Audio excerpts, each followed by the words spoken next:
Sinampalukang manok po. In-order ko lang din. Wala nang panahon na magluto.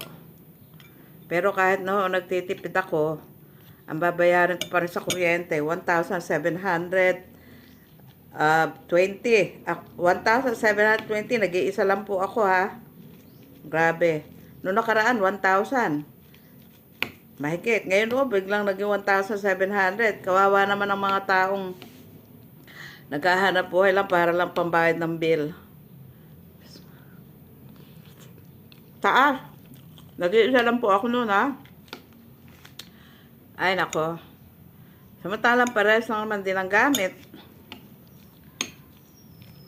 Wala naman akong, hindi ko binubuksan yung rep dahil hindi ako nag-i-stock ng ulam. Dahil bibila ako ng luto.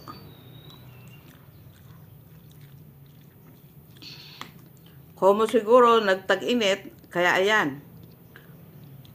Hindi nila alam, parehas lang naman din ang gamit. Hay nako.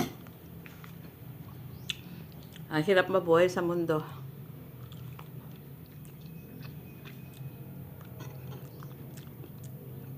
Masarap itong luto sinampalukang manok. Maasim.